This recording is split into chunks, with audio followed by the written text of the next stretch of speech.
대한민국은 세계 10위권의 경제 대국이지만 에너지 자원의 95%를 해외 수입에 의존하는 에너지 빈국이라는 치명적인 약점을 안고 있습니다. 우리가 매일 쓰는 전기, 자동차에 넣는 기름, 공장을 돌리는 가스까지 거의 모든 에너지가 바다를 건너 들어옵니다. 특히 중동에서 출발하여 인도양을 거쳐 말라카 해협을 통과하고 남중국 해를 지나 한국으로 들어오는 해상 수송로는 대한민국의 생명선과도 같습니다. 만약 이 바닷길 중 어느 한 곳이라도 막힌다면 대한민국 경제는 단 며칠 만에 마비되고 우리는 암흑천지로 변한 도시에서 추위와 배고픔에 떨게 될 것입니다. 오늘 영상에서는 왜 대한민국 해군이 연안방어를 넘어 대양 해군을 지향하며 거대한 이지스함과 항공모함을 건조하려는지 그 숨겨진 진짜 이유를 분석합니다. 우리의 생명선인 남중국해와 말라카 해협은 전 세계에서 가장 복잡하고 위험한 바다입니다. 중국은 이 바다를 자신들의 영해라 주장하며 인공섬을 짓고 군사기지화하고 있으며 미국은 항행의 자유를 외치며 항공모함 전단을 파견해 중국과 대치하고 있습니다. 강대국들의 힘겨루기가 벌어지는 이 화약고 한복판을 우리의 유조선과 상선들이 매일 아슬아슬하게 지나다니고 있는 것입니다. 만약 미중 갈등이 격화되어 중국이 남중국해를 봉쇄하거나 해적들이 말라카 해협을 위협한다면 우리는 속수무책으로 당할 수밖에 없습니다. 미국이 지켜주겠지라고 막연하게 생각할 수도 있지만 국제정세는 냉혹합니다. 자국의 이익이 우선인 미국이 우리 상선을 지키기 위해 피를 흘려줄 것이라 장담할 수 없습니다. 그래서 대한민국은 결심했습니다. 우리의 밥줄은 우리 스스로 지키겠다고 말입니다. 이것이 바로 대한민국 해군이 기동함대를 창설하고 정조대왕항 같은 거대 군함과 항공모함을 가지려 하는 근본적인 이유입니다. 기동함대는 한반도 주변 바다에 머물지 않고 우리의 상선이 있는 곳이라면 지구 반대편 아덴만까지라도 날아가 작전을 수행하는 원정군입니다. 이들을 호위하기 위해서는 먼 바다의 거친 파도를 견딜 수 있는 덩치 큰 배와 적의 미사일 공격을 막아낼 강력한 방패가 필수적입니다. 한국형 차기 구축함 KDDX는 바로 이러한 대양 작전에 최적화된 미니 이지스함입니다. 세종대왕급보다는 조금 작지만 최첨단 통합 마스트와 스텔스 설계를 적용하여 생존성을 극대화했고 유지비는 줄였습니다. 순수 국내 기술로 개발된 전투 체계와 레이더를 탑재하여 고장이 나도 즉시 우리 손으로 수리할 수 있는 높은 가동률을 자랑합니다. KDDX 6척이 건조되면 대한민국은 세종대왕급 3척, 정조대왕급 3척과 합쳐 총 12척의 이지스 구축함 라인업을 갖추게 됩니다. 이는 영국이나 프랑스 같은 전통적인 해군 강국들도 갖지 못한 엄청난 규모의 기동함대 전력입니다. 하지만 진정한 대양 해군의 완성은 바로 항공모함입니다. 먼 바다에서는 육지 공군 기지의 지원을 받을 수 없기 때문에 함대 스스로 하늘을 지킬 전투기를 데리고 다녀야 합니다. 적의 초계기나 폭격기가 우리 상선을 위협할 때 항공모함에서 발진한 KF-21N 전투기가 이를 쫓아내는 장면은 상상만으로도 든든합니다. 일각에서는 항공모함이 돈먹는 하마라며 반대하지만 해상 봉쇄로 인해 우리가 입게 될 경제적 피해는 항모 건조비의 수백 배에 달할 것입니다. 항공모함은 단순히 전쟁을 위한 무기가 아니라 건드리면 다친다는 무언의 경고를 보내 평화를 지키는 보험과도 같은 존재입니다. 주변국인 일본은 이미 이즈모급 헬기 항모를 F-35B를 탑재할 수 있는 경항모로 개조했고 중국은 세 번째 항모 푸젠함을 진수했습니다.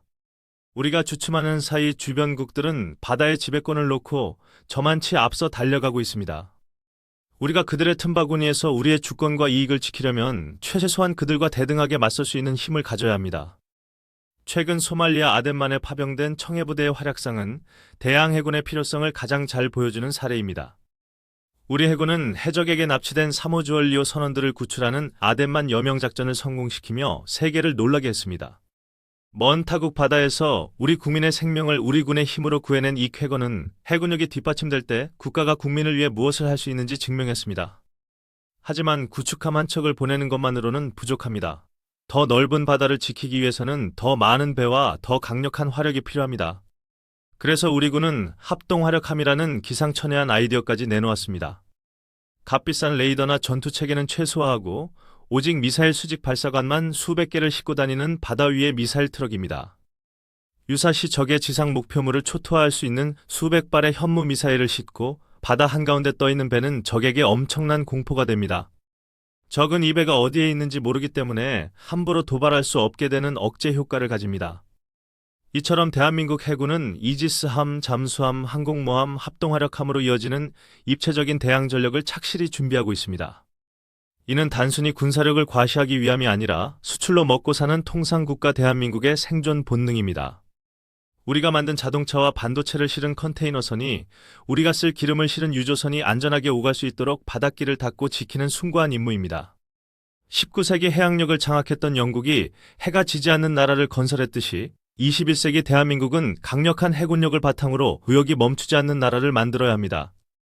물론 이 과정에서 막대한 예산이 들고 주변국의 견제도 심할 것입니다. 작은 나라가 분수에 맞지 않게 큰 배를 만든다며 비아냥거리는 목소리도 들릴 것입니다. 하지만 역사는 증명합니다.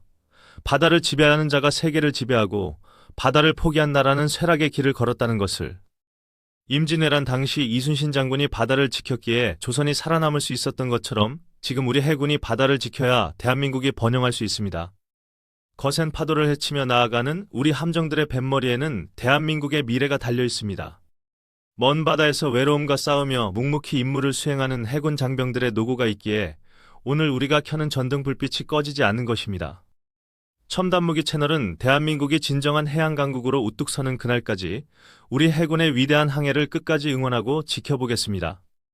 오늘 영상이 유익하셨다면 구독과 좋아요를 통해 대한민국 대양해군 건설에 힘을 실어주시기를 부탁드립니다. 여러분의 작은 관심이 모여 거친 파도를 잠재우는 대한민국 해군의 강력한 소나가가 됩니다. 다음 영상에서는 하늘의 지휘소라 불리는 공중조기 경보 통제기, 한국형 피스아이의 추가 도입과 성능 개량에 대한 소식을 전해드리겠습니다. 시청해주셔서 감사합니다. 그리고 마지막으로 대양 해군 건설에 있어 빼놓을 수 없는 중요한 요소는 바로 군수 지원 능력입니다. 아무리 강력한 전투함도 연료와 식량, 탄약이 떨어지면 바다 위에 떠있는 고철 덩어리에 불과합니다. 먼 바다에서 작전하는 함대에 보급품을 전달해줄 대형 군수지원함 AOE, TEV, 소양급이 이미 취역하여 활동하고 있습니다. 이 배는 유조선과 화물선을 합친 것보다 더 큰 덩치로 기동전단 전체가 먹고 쓸 물자를 싣고 다니며 바다 위에서 주유소와 마트 역할을 합니다. 보급함이 있기에 우리 전투함들은 항구에 들르지 않고도 수개월간 바다에서 작전을 지속할 수 있는 것입니다. 또한 잠수함 승조원들의 휴식과 잠수함 정비를 위한 잠수함 구조함, ASR이 강화도함도 빼놓을 수 없는 전력입니다. 이처럼 전투함뿐만 아니라 지원함 전력까지 균형 있게 갖추어 나가는 것이야말로 진정한 선진 해군으로 가는 길입니다. 대한민국의 조선업 기술은 세계 최고 수준입니다. 우리가 만든 LNG선과 컨테이너선이 전 세계 바다를 누비고 있습니다. 이제 그 기술력으로 만든 군함들이 우리 바다와 우리 국민의 안전을 지키기 위해 대항으로 나아가고 있습니다. 국민 여러분의 따뜻한 시선과 격려가 우리 해군이 더 멀리 더 오래 항해할 수 있게 하는 원동력임을 잊지 말아 주십시오. 끝까지 시청해 주셔서 대단히 감사합니다.